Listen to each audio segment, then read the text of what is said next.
Na mga tao ngayon, gusto ko musunod sa imo. Pero ayaw lang in taon ni, di lang nako ni biyaan eh. Ha? Dili man ko nalipay. Di ay mga gisipit-sipitan, na ay mga butang nga dili nato masurinder ngadto sa Ginoo tungod kay mahadlok ta mga pinalang makigsunan nga mawad-antas kalipay. Unta mo dawat na ka, musunod na ka ngadto kang Ginoong Hesus, pero sa diha nga naay mga ginikanan, naay mga igsoon, naay mga anak nga mupapag nato padulong ngadto saktong agihan. Pila ka nato karon makaigsunan nga motalikod gikan sa atong mga misyon. Sa diha nga musunod ta kang Ginoong Hesus. Andam ba ikaw nga motalikod sa kalibutanong binuhatan aron musunod lang ka ngadto sa pagkinabuhian sa Ginoo.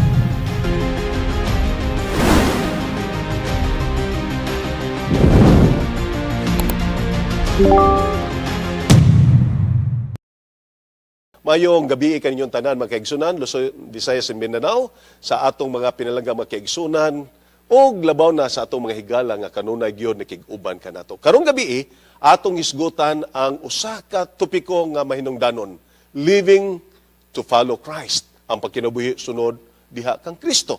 Karon mga pinalangga mga kaigsunan, sa dili pa ta moadto sa unahan aron ato ning tun-an ang mga pulong sa Ginoo, ato sang tagaan og kahigayunan ang usa ka sugilanon. Actually nay usa ka missionary. Usa ka missionary magkaigsunan ni adto ngadto sa India, sa Assam, India. Og niadtong lugar iyang nasugatan ang usa ka tribo o kanang tribuha magkaigsunan na ilag yun nga strong sa ilang tradition. O kato gitawag og Khasi tribe. Sila mga kaigsunan, people known for their courage and strong traditions. Apan pinaagi sa iyang paningkamot katong usa ka misyonaryo, adunay nakaplagan niya usa ka panimalay. Sawa og bana, uban sa duha nila ka anak, nidawat kang Ginoong Hesus nga ilang perso manluluwas. Pagkanindot gyud kayo. Apan na apoy problema magkaigsunan gano, tungod kay ang chieftain, ang dato sa maong tribo nasuko. Iyang gipatawag mga pinalangga kung makaigsunan ang panimalay ni atong tawana. O iyang giatubang uban sa iyang mga membro sa tribo. O niingon siya, nakita di nako karon nga kamo ni dawat ni aning Kristo nga giahanyang sa inyo ni aning atong mga bisita, ni atong bisita. Busa taliwala sa atong mga kaubanan, inyo ba karon i-deny? Inyo ba karon nga talikdan kanang inyong bag-o nga pagtuo? Apan tug-anan ta mo makaigsunan, niingon siya, I have decided to follow Jesus. Insa wa ba ka kay balo sa imong gihimo? Patayan ang duha niya ka anak, gipatay ang duha niya ka anak, mga pinalangga makaigsunan. Grabe gyud kaayo. Og niya nang higayuna karon. Dili ba nimo biyaan talikdan kanang Kristo? Tapan siya makaigsunan, ingon siya, though no one joins me, still I will follow. Gipatay na po ng iyang asawa. Makalilisa gayon, hilak na lang yun siya. Ingon siya karon, ikaw na isunod. Imo bang biyaan? You will be left with nothing if you will still follow that Christ. Apa, naghilak siya makaigsunan. Naghilak siya. Ingon siya, the cross before me, the world behind me, no turning back. Niadtong higayuna, gipatay siya. Pagkahuman yun og patay, ang tibok tribo makaigsunan, nihilom. Og namalandong ang chieftain. Ningon siya ngadtos mga kaubanan niyang katribo. Mga kaubanan ko, nakita ninyo nga ang pagtuo ni aning panimalaya, grabe kaligon. Bisan sa ilang kamatayon, ilang gilabanan ang ilang pagsalig og pagtuo sa ilang giilang nga Kristo. Karon, nasayod ko nga ang kamatuoran naa ni ani sa ila. Busa ako karon mo declare nga ako usab mo akseptar kang Ginoong Hesus. Pinalangga ko makiigsunan. Gikan ni adto ang katapusan nga pulong nga gistorya ni atong amahan nga nidawat ngadto kang Kristo dito sa Kasit tribe. Gihimo to siyang alawiton, him. Mao nang makita nato usa ka alawiton, I have decided to follow Jesus, no turning back, no turning back. Pinalangga kong makiigsunan o kay galaan. Sa dihang ni sunod ta karon kang Ginoong Hesus, wala magingon nga walay mga pagsulay. Kumusta ka kata karon? Nagnaabay pagsulay kanimo? Og niabot bagyod nga nikidar ang imong pagsalig ngadto sa Ginoo. Mga pinalangga kong makiigsunan, higala. Karon atong tun-an sa makadiyot ang pakig-uban ngadto ng Ginoong Hesus. Ang pangutana nato, hangtod asa andam buhaton ni Hesus ang tanan alang kanato. Mao ni dakong pangutana mga pinalangga kong makiigsunan. Dinha sa Philippians chapter 2 verses 5 to 8 nagaingon makiigsunan, batuni diha kaninyo kining hunahuna nga mabatunan ninyo diha kang Kristo Hesus. Nga bisan tinuod siya nagluntad diha sa kinaiya sa Dios. Siya wala mag-isip sa iyang pagkasama sa Dios. Ingon nga usa ka butang nga pagailugan. Apan nakita nato makaigsunan hinunua. Gihaw-asa niya ang iyang kaugalingon diha sa iyang pagpasakop sa kinaiya sa ulipon, diha sa iyang pagkahisama sa tao. O nakita siya diha sa dagway sa tao, hanon. O siya nagpaubos sa iyang kaugalingon, o nahimog masinugtanon hangtod sa kamatayon, o bisan pa sa kamatayon diha sa cross. Pagkanindot kayo magkaigsunan. The spotless Son of God hung upon the cross, His flesh lacerated with stripes. Those hands so often reached out in blessing, nailed to the wooden bars. Those feet so tireless on ministries of love, spiked to the tree. Grabe ang pagsulay niya mga kaigsunan. Gilansang siya sa Kalbaryo sa cross. But I'd like to tell you, wala siya mo surrender tungod sa iyang dakong kugma alang kanato. Mga pinalangga ko makaigsunan sa dihang nakakaplag ang tao sa sambingay may tungod sa dakong bahandi. Unsa man kadako ang iyang andam isakripisyo aron makabot kini. Ang Matthew 13:44 hangtod sa 46 nagaingon, ang gigarian sa langit sama sa usa ka bahandi nga naglubong ilalom sa usa ka uma. Nga sa hikaplagan kini sa usa ka tawo iyang gibalik og paglubong og tungod sa iyang kalipay siya milakaw og iyang gibaligya ang tanan iyang kabtangan og iyang gipalit kadtong umaha. Igsuon pagkanindot kay kayo. Paliton niya ang tanan nga iyang gibaligya ug iyang gipalit tungod kay panagsahon lang kay nakakita siya bandi. Kumusta ka karon? Kamo karon nga nagpaminaw sa matag gabi sa atong programa. Nakakita ba kamo og bahandi sa mga pulong gikan sa Ginoo? Palitan ninyo. Nagpasabot ayaw ninyo biyay kani kay mao kana makahatag kanato. Matod pa sa teksto sa 46 og sa pagkakaplag niya sa usa ka mutya nga bilinhon kaayo, milakaw siya o gipamaligya niya ang iyang tanang kabtangan o iyang gipalit kanto. Nagpasabot mga pinalangga kong mga kaigsunan o kaygalaan o unsay nasa imo sa diha makaplagan nimo ang kamatuoran, biyae ka na siya o padayon. Focus sa imong unahuna, ngadtos kamatuoran, gugma sa Ginoo. Sa pakig-uban, lakaw uban kang Kristo, pagkanindot yung kayo. Unsa ka seryoso ang atong tinguha nga makakaplag ta sa Dios. Ikaw, higala, mga kaigsunan, seryoso ba ikaw nga imog yung gipangita ang Ginoo o ang Dios? Jeremias 29, versikulo 12 o 13 nagingon, unya musangpit kamo og mag-ampo kadako og unya pamamation ko kamo kung kinasing-kasing kamo nga mudangop kanako, then tabangan ko kamo. Pagkalindot yung kayo magkaigsunan. Nagtanaw di ay ang Ginoo sa atong kinaiya. Nagtanaw po og giun sa nato pagduol diha. Kaya kung kinasing-kasing ka na, andam siya nga mutabang alang ka nato. Ang pangutana, kung makakaplag ang usa ka tawo sa kahibulongang bahandi sa kaluwasan, unsa kadako ang iyang andam isakripisyo aron makabot kini. Kumusta ka kamo karon? For example, kung nakita mo nga nakakaplag mo sa kamaturan, unsa may inyong isakripisyo sa inyong kaugalingon? Ha?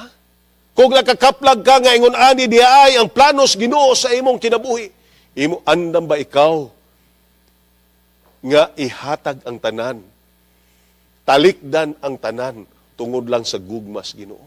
Pila ka nato karon makaigsunan nga motalikod gikan sa atong mga bisyo sa diha nga mosunod ta kang Ginoong Hesus?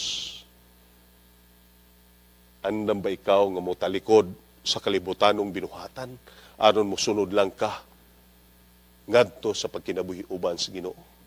Pagkatahom kayo mga pinalangga ko makaigsunan. Unsa man ang gisulti ni Hesus bahin sa usa ka hinigugma nga iyang gitugutan nga makababag kaniya sa pagkakristyano, unsa magka? For example, nakita nato usahay na atay mga minahal sa kinabuhi or kauban nato sa panimalay pero mauday na ibabag kanato nga makakaplag ta o mag-usap ta sa atong kaugalingon o mahimo tang Kristohanon o musunod ta ngadto kang Kristo. Unsa ka? Unsa giingon? Ang Mateo 10 bersikulo 36 hangtod sa 37 nagingon, og ang mga kaaway sa tao anaara sa sulod sa inyong kaugalingong panimalay. Nakita ninyo mga pinalangga magkaigsunan, usahay di ay ang atong kaaway naara sunod sa panimalay. Maora po'y mubabag ka nato sa diha nga atong pagitaon si Ginoong Hesus. Naabay sama ka nato ana nga eksperyensya. Nga unta mo dawat na ka, musunod na ka ngadto kang Ginoong Hesus, pero sa diha nga naay mga ginikanan, naay mga igsoon, naay mga anak nga mubabag nato padulong ngadto saktong agihanan. Igsoon, ang pangutana, unsa man ang gisulti ni Hesus bahin sa tao nga dili andam biyaan ang tanan alang kaniya. Naay mga tao nga ingon, Lord, gusto ko musunod sa imo. Pero ayaw lang in tao ni di lang nako ni biyaan Ha? Kay niya diri man ko nalipay. Ni ay mga gisipit-sipitan, na ay mga butang nga dili nato masurinder ngadto sa Ginoo tungod kay mahadlok ta mga pinalangga magkaigsunan nga mawad-an tas kalipay. Apan tug-anan ta mo niya. Mateo versikulo 10, kapitulo 10 versikulo 38 nagingon. Og ang wala magpasan sa iyang cross, og wala magasunod kanako, dili takos kanako. Nagpasabot mga kaigsunan sa diha nga naatas Ginoo naagyo tay i-give up. Ang kalipayang kalibutanon matalikdan nato to, maunay cross alang kanato, kay ganoan palasanon nato ang mga pagsulay sa atong kinabuhi. Pasanon yun nato mga kaigsunan. Likayan nato ang dili maayo, ang kalibutanong kalipay, ato ng talikdan, o musunod ta ngadto kang Kristo, pasanon nato ang kabugat sa pagtintal sa yawa dinhi sa atong kinabuhi. Apan og dili ganing kakapas-an niya na, og dili ka magasunod kaniya, dili takos diha sa iyang atubangan. Unsay makapugong sa mga leader sa panahon ni Kristo nga dawaton siya? Unsa man ang hinungdan? Ngano ang uban mga kaigsunan dili man gyud makasunod diha kaniya? Juan 12 bersikulo 42 hangtod 47. Walay sapayan ni ini, bisan gani sa mga punuan, mga leaders, daghan kanila ang nisalig kaniya. Apan tungod sa mga parasiyo, kini wala nila itugan sa kahadlok, nga tingali unyag palagputon sila gikan sa sinagoga. Kay labi pa man, ugod, nilang gigugma ang pagdaig gikan sa mga tao kaysa pagdaig gikan sa Dios. Igsuon, tuganan ta mo. Kaning pagdahig nato, pagsunod nato kang Ginoong Hesus. Usahay naatay kabalaka. Usahay makalimuta nga ang atong gialagaran usa ka Dios o gamahanan. Nagunaw na ta nga ganing mga tao nga atong gipag-alagaran mao kana ang makahatag natong kalipay ug kaluwasan. No! Igsoon. Mao na nga kinahanglan ihatag nato ang tanan diha kaniya. Unsa may nakapugong sa dato nga batan-on nga mosunod kang Hesus hangtod sa katapusan. Unsa ka mga kaigsunan? What kept the rich young ruler from following Jesus all the way? Mao nay dakong pangutana. Unsa may nakapugong niya? Ang Mateo 19 versikulo 21 22 nagingon diri, kaniya mitubag si Jesus nga nagingon, kung buot ikaw mamahingpit lumakaw ka og ibaligya ang imong kaptangan og ang halin ihatag sa mga kabos og makabaton kag bahandi dito sa langit og unya umanhi ka og mosunod ka kanako. Pinalangga ko makiigsunan, mao na ang butang nga dili ganahan sa uban. Grabe yung kayo, dili gid sila ganahan nga mosunod ngadto kang Kristo. Grabe yun. Christ made the only terms which could place the ruler where he could be perfect Christian's character. His words were words of wisdom. Naagyo dito. Grabe yun ang Ginoo yun makiigsunan. Iyang gitagaan yun og dako kayong pagtagad nga unta mausab ang tao. Pero tungod kay posible sa iyang kaugalingon, nagtanaw siya makiigsunan nga, murag dili ni maayo. Grabe na akong paningkamot sa akong kagalingon, human ihatag-hatag lang nako ang bahandi ngadto sa uban. Uy, nakita nato makiigsunan, mas naigugma pa ni usa ka batan-on nga pangulo ngadto sa bahandi nga iyang gitigom, inay ngadto sa Dios. Unsay gisulti sa Biblia nga mahitabo sa mga tao nga dili may gugmaon o musunod sa kamatuoran. Mao ni dakong pangutanan nato, Pastor, kita hindi ko musunod sa kamatuoran, unsa may mahitabo nako? Oy, ikaduhang Tesalonica 2:9-11 nagingon, ang pag-abot sa masupilon pinaagi sa paglihok ni Satanas, magauban sa tanang kagahom og bakak nga mga ilhanan og katingalahan. Ingon pa sa bersikulo 10, og magauban sa tanang dautan nga magalimbog alang kanila nga pagalaglagon tungod kay sila nga nagdumili man sa paghigugma sa kabatuoran aron mga luwas unta sila. Unsa kuno? Nagadumili man sa paghigugma sa kamatuoran aron mga luwas sila. Tungod ini, ang Dios magapadala kanila o gahom sa pagkahisalaag aron sila managpanuo sa bakak. Kita ninyo mga kaigsunan? Mao na nga importante nga atong hunaw-naon nga kinahanglanon nato nga dili kita malimbungan pinaagis pagunahuna may tungod ngadto kang Ginoong Hesus. Kay ang yawa nangita pog paagi nga ang atong hunahuna mausab og mosunod ta sa dalan nga dili sakto nga dalan. Unsay may tabo sa usa ka tawo nga dili maminaw sa kamatuoran? Karon for example, higala ko, naminaw ka karon, nagsige kag paminaw, pero dili gid ka ipalapos lang nimo. Nagsige lang kag tanaw-tanaw karon, nagsige kag kataw-katawa, nagsige ra kag tan-aw nako, pero wa nimo gibutang sa imong unahana og sa ibong kasing-kasing. Unsay mahitabo? Ikaduhang Timoteo 4:3 ug 4 nagingon, kay nagasingabot ang panahon nga mga tao magadumili sa pagpaminaw sa maunsa, matarong pagtulunan, hinunua aron sa pagtagbaw sa ilang kaugalingon nga mga pangibog, sila magapaalirong og mga magtutudlo o maggahapuhap kanila sa ilang nagkatul nga mga dalunggan. O ang ilang mga dalunggan, ilang ilingiw, gikan sa kamatuoran o ipababong ngadto sa tinutumo nga mga sugilanon. Nagpasabot, nakita nimo mga pinalanggang makiigsunan ng unsay mahitabo.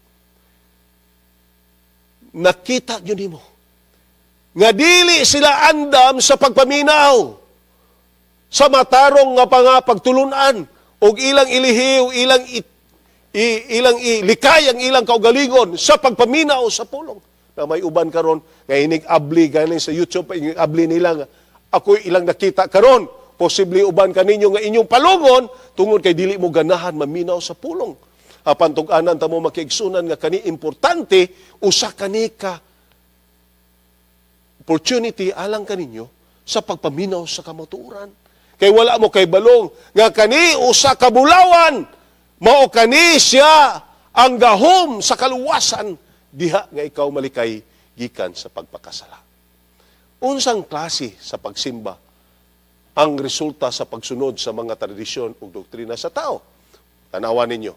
Mateo 15, versikulo 9, nagingon, kawang lamang ang ilang pagsimba kanako. Ganong kawang man! Daghang mga tao karon makiigsunan mga Diyos noon. Daghang mga tao karon nga nagsimba. Apan ganong kawang man, sanglit ang ilang pagpanudlo, ilamang gipakadoktrina ang kalagdaan nga gihimo lamang sa mga tao.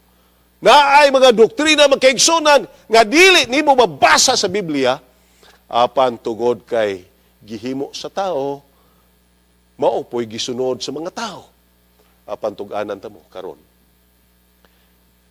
iya na manggid ka nagtuon na kita sige mo pamati yaning programa nato mga pinalanggang magkaigsunan kay daghang mong makatunan ang kamatuoran dili ni siya ipugos sa inyo. Pero tug-anan ta mo sa dihang mamina mo, gamhan mo sa balang espiritu, nga makasabot mo sa mga pulong sa matagabi nga among gisulti ninyo. Lain-laing mga speakers. Pero kaning mga butanga, alang gini nga aron ang atong kalag, matagaan mga kaigsunan, og dakong pagtagad ang kaluwasan ni gihatag ni Ginoong Hesus. Unsa man, ang mga instruksyon nga gihatag sa malamon nga tao bahin sa kamatuoran, niya. Proverbio 23, versikulo 23. Ingon siya, palita ang kamatuoran. Karon di mo mapalit, libre ni. Igo ra mo maminaw. Og di ingon siya, ayaw kini pag ibaligya. Ayaw, nagpasabot, ayaw na. Ayaw ibaligya. O ang mga kaalam, o mga pamamatngon, o mga salabutan. Uy, nianing gabi, daghan mog nakatunan. O kani mga butanga, mga kaigsunan, maghatag ka nato sa kada sigon nga diin nakaplagan nimo ang kamatuoran. Nga abay basihan? Gitumo-tumo ra ba ni Pastor Ubos? Nagistorya ra ba ko sa akong kaugalingon? No! Igo ra ko magkaigsunan nagkutlo sa mga bersikulo, mga bulawanong pulong gikan sa balaang kasulatan. Aron sa ingon na, ikaw ako, makaplagan nimo ang kamatuoran. Karon na pangutana, unsa man ang gisulti ni Hesus nga buhaton sa usa ka tawo aron mahimong usa ka iyang mga tinun-an. Karon, pastor, unsa may akong buhaton? Aron sa ingon niana, nakapaminaw ko sa pulong, nahibalo ko nga kinahanglan nako nga mag-usab sa akong kagalingon, unsa may akong buhaton? Unsa may ingon sa Biblia? Juan 8, 31 hangtod 32. Unya mingon si Jesus sa mga Hudiyo nga mituo kaniya. Kung magpadayon kamo sa pagtuman sa akong mga gitudlo. Unsa kuno? Kung magpadayon kamo sa pagtuman sa akong gitudlo, higala igsuon. Ayaw lang tuman karon lang. Human ugma malimot na mo. Ingon sa tinuod gayon nga kamo akong mga tinunan. Masayra ninyo ang kamatuoran o ang kamatuoran mao ang maghatag kaninyo mga kagawasan.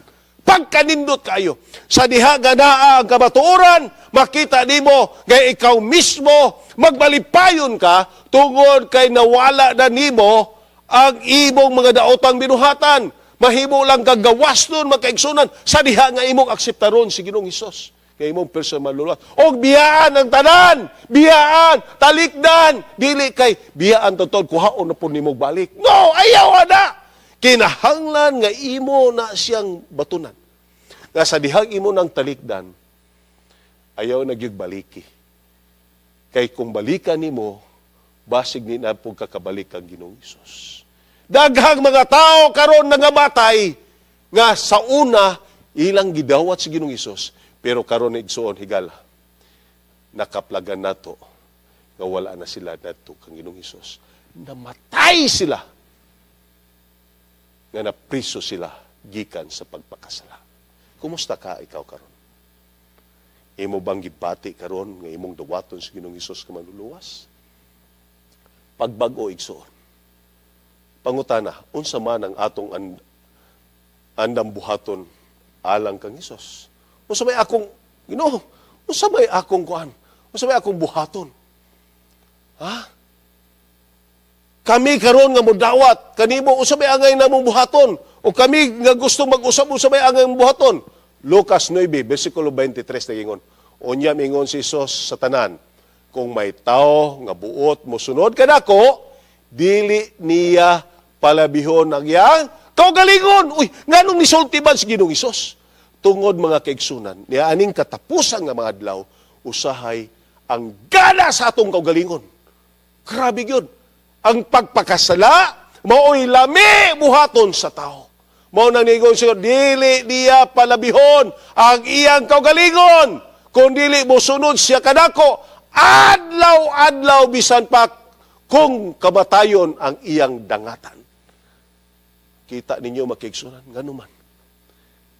Naay mga tao, nakita ninyo itong ganiha katong ni-akseptar kang Ginoong Hesus katong sugilanon nga kung gisulti ninyo dito sa India. Pagkanindot gyud kayo, ang ilang kinabuhi makigsunan, bahala na! I decided to follow Jesus. Bahala nagkamatayon.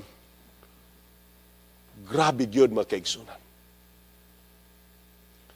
You know, I'd like to tell you, Jesus bade His followers to take up the cross and bear it. Pas-ano na to makigsunan?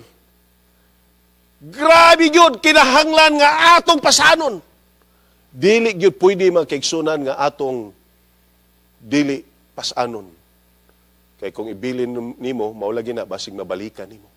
So kinahanglan adlaw-adlaw atong sundon si Ginoong Hesus. Unsa man ang kahibulungang saad, kagisaad ni Hesus, kanimo o kanako nga mosunod kaniya hangtod sa katapusan. Unsa man, unsa kay saad nganong kinahanglan magyud Ginoo nga kada adlaw mosunod mi nimo? Unsa man di ay? Mateo 19:27 og 29 ningon, og si Pedro misulti sa pagtubag nga nagingon, tanawa, gibiyaan na namo ang tanan og na nagsunod kami kanimo. Nan unsa man lang di ay ang among makuha. Og ang matag usa na nagbiyag mga balay o mga igsoong lalaki o mga igsoong babae o mga amahan o inahan o mga anak o kayutaan tungod sa akong ngalan. Unsa ingon niya? Katukunong mga tao nga nibiyaa ngadto sa mga igsoong lalaki, mga babae sa inahan o inahan, tanan nga mga minahal sa kanabuhi, magadawat og usa ka gatos kapilo og magapanunod sa kinabuhing dayon. Amen! Igsoon, grabe yun kayo. Ngano? Ang tao di ay nga andam mo sakripisyo. Bisan pagbabagan sa mga igsoon, babagan sa mga anak, babagan sa inahan o amahan, apan iyang gisunod si Kristo, kay nasayod siya, nga ang pagsunod nga to kag Kristo, mao kani siya ang maghatag kalampusan, kadaugan sa kinabuhi, o mao kani siya ang maghatag sa kinabuhing walay katapusan. Ingon ng Ginoo, oo, tinuod na. Tagaan nako sila og usa ka gatos kapilo nga panalangin. Lalima ni mo niya na. Og makasunod sila. Makapanunod sila sa kinabuhing walay katapusan. Mga pinalanggang makaigsunan. Kapoy na sigigwali. Busa, andamo ninyo inyong kaugalingon. Samtang napay panahon, kay nga naman, na ay mga tao, walihan, dili sila ganahan. Pero salamat Diyon nga kamo karon nga nagtanaw. Nagpadayon gihapon mo sa pagsunod ngadto kang Ginoong Hesus. Kay kani mga butanga mao kani siya makapalig-on kanato sa mga pulong na atong madungog mao kanang alin nato gikan sa atak sa yawa. Pangutana, kinsa man ang pag-aablihan nga ang mga ganghaan sa langit ng syudad? Unsa man? Kinsa may ablihan sa ganghaan sa langit? Isaiah 26, versikulo 2, tingon, buksin ninyo ang mga ganghaan, aron ang matarong nga nasod, nga nagabaton og pagtuo makasulod. Kinsa kuno? Ang ganghaan di ay sa langit, dili alang sa mga nagbuhat og dautan. Ang bersikulo makiigsunan nagay sugilon kanato nga kanang langit alang lang sa mga matarong og nagabaton sa pagtuo. Karon mutuo ka kagato kang Kristo. Grabe gyud makaigsunan. Kinahanglan atong isurrender. God will not accept half-hearted surrender. Kinahanglan makaigsunan tibok. Jesus said that it is impossible to serve two masters. Dili gid ka makaserbisyo makaigsunan duha ka kagalon. No man can serve two masters. Mosa kinahanglan makaigsunan atong batunan, for either he will hate one and love the other, or else he will hold to the one and despise the other. Igsoon kinahanglan atong batunan na siya. Biyay ang kalibutan. Tambag na ko sa imo. Biyay ang kalibutan. Og sunda ang dalan paingon ngadto kang Kristo. Magmalipayon ka. Igsoon, pila na katuig na to, ikaw nom nga tuig karon nagsige tagwali. Pero ang uban ninyo makigsunan, hantod karon, wag gihapon mo akseptar kang Ginoong Hesus. Ikaw nom katuig, wag gihapon nimo biyae. Karon gusto nako nga ihatag nimo ang tanan ngadto sa Ginoo. Ihatag, isurrender ngadto sa Ginoo. Hayuon ta ka nga imong sundon si Ginoong Hesus. Kay ang pagbuhat nato sa mga butang nianing kalibutana, makahatag nagkadaot nato og dili makahatag kalipay og labaw na dili makapapatarong sa usa ka tawo. Higala, kung gusto ka magmalipayon, ang sekreto wala nianing kalibutana. Ang malipayon na kinabuhi, imo lang makaplagan diha kang Kristo. Imo lang nang isurinder imong kaugalingon. Pangitaa ang kamatuoran karon. Kung nagduha-duha pa mo, kung naa pa mo'y mga pangutana, naami numero, panawag mo na mo. Isulti og unsay gusto ni unsay inyong mga pangutana og kalibog aron sa inyo nana matagaan mo og dakong pagtagad aron magiyahan mo sa dugang pagtuon. Sa dili pa ko mga kaigsunan nako tapuson. Nay usa ka sugilanon. Usa ka sugilanon sa usa ka missionary. Nga wala gyud siya mo give up. And this is the story of William Borden. Si William mga kaigsunan, usak nagpuyo ni sa Amerika. Pero kwartahan ni dato sila. His parents owned silver mines and had a great influence in business. daghan sila mga business. Pero kay batanon man siya makaigsunan, bisag batanon siya, naa siya. As young man, William had everything. Money, education, and a bright future. Tanan naa sa iya. Pero sa dihang ni graduate siya high school makaigsunan, at the age of 16, iyang ginikanan ingon, naamig gasa sa imo.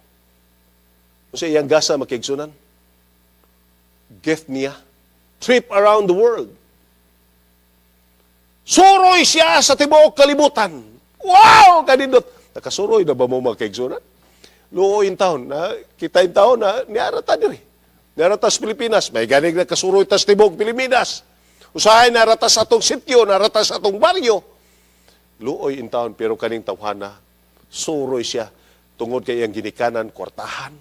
Sila no, nindot po siguro nang natay ginikanan, kwartahan, no? Kaya murag kasuroy-suroy naman kung tagbisag asa. Pero sa dihang pagsuroy niya, nakaplagan niya ang nagklase-klaseng mga tao. Nakaplagan po niya mga pinalangga kong makigsunan o kagalaan ang mga panginahanglanon sa mga tao. Nakita po niya nga dili di ay tanan sama niya kaharuhay. Nakita niya nga daghang mga tao po nga nahanglan sa mga material nga mga butang. Pero ni ay lalom-lalom nga iyang nakita. Nakita niya ang mga tao nagpatuyang lang po sa ilang kaugalingon, kalipayan. Wala sila makakaplag kang Ginoong Hesus. Busa, sa diha makaigsunan nga niuli na siya, naa sa iya makaigsunan ang burden. Nagkagaligot-got yun ang iyang kasing-kasing. Usaon niya nga iyang mapahat si Ginoong Hesus ngadtos nang inhanglan. Busa ningon siya sa iyang mga amigo, gusto kong mag-missionary. Ha? Mag-missionary ka, William? Murag dili ba na mao? Busa niingon siya, iyang gisulat dito sa iyang Biblia, ang usa ka pulong, duha ka pulong yan. No reserves. Gibutang niya. Gusto gid siya mag-missionary. So niadto sa Yale University, o iyang gihuman magkaigsunan, o dito iyang gitapok ang tanan niya nga mga kaubanan, o iyang mga classmate, o iyang gitagaan og Bible study, o mga pag-ambok kanunay. So niabot og mga gatosan ka mga estudyante, nikig-uban kaniya. O katong mga kaubanan niya mga estudyante, ilang nakaplagan, makigsunan, na kanang tawhana buutan, maabi-abihon, o may nampuon. Grabe. Human sa iyang pag-eskwela ngadto sa Yale, niadto pa gyud siya sa Princeton Seminary. Aron pagpreparar gyud nga gusto gyud siyang mahimong missionary. Sa dihang nahuman siya makaigsunan, o gusto na gyud siya nga mag-missionary, gusto siyang moadto sa China aron moadto sa atong mga igsoon nga mga Muslim. Apa niabot ang panahon makaigsunan. Nga niadto pa pud siya kadiyot, niliko siya kadiyot makaigsunan. Bago siya niadto sa China, niadto siya sa Ehipto, sa Egypt. Aron mag-study pa siya Arabic, kay lisod man pug kaayo nga mikigstorya siya sa mga igsoong Muslim, og di siya kay balo sa Arabic. Pero tug-anan ta mo didto nasakit siya. Pero sawa pa siya masakit, naa siya'y gisulat na po, sumpay na itong no reserves. Naa po siya gitawag no retreats. Nakaplagan siya nga naa siya'y balatian, spinal meningitis. Niya itong higayunan, niya itong bulanan, namatay siya. O gaguban niingon, pagkasayang sa iyang kamatayon, dato siya, pero namatay siya. Apan, tungod sa duha, at tungod sa mga words nga iyang gisulat ngadto sa Biblia, sa dihang nakaplagan sa uban, nadasig sila makaigsunan. Ang iyang mga classmates, ang iyang gi-Bible studyhan, dili lang kay usang nahimong missionary, apan dagkang nahimong missionary tungod sa iyang kinabuhi. Ilang gisangyaw sa Ginoong Hesus. ang gugma ni Ginoong Hesus ngadto sa uban. Ilang gituman ang pangandoy ni William. Ug tungod niadto, hangtod karon, kanang mga dapita sa China na ay mga tao nga niakseptan kang Ginoong Hesus. Karon, higala, ikaw kumusta man? Dawaton ba nimo usundon si Ginoong Hesus nianing takna? Pila ka ninyo karon mga higala ko? Nga mingon, Pastor Obos, akong ihatag ang akong kaugalingon ngadto kang Kristo. Bulahan ikaw, igsuon higala. Kung mauna ang imong desisyon, ikaw ang tao nga pinakamalipayon sa kalibutan. Kay ikaw ang nakakaplag sa bahandi nga dili mailog sa uban. Igsuon kung mauna imong desisyon, salamat. Akong tapuson kaning ako karon nga mensahe karong kagabion. Pinaagi sa pag-ampo kaninyo nga mutawat ngadto kang Ginoong Hesus. Kamo nga nagpabilin sa pagsunod ngadto kang Ginoong Hesus. Mga kaigsuonan diha sa iglesia. Gusto nako nga atong iglesia mahimo nga magbaligon luyo sa mga pagsulay. Sunod lang kita kadto kang Ginoong Hesus. Kay naa diha ang kadaugan. Salamat sa inyong pagpaminaw ug labaw na ngadto sa mga kaigsunan kay galaan nga naay desisyon sa pagsunod ngadto kang Ginoong Hesus.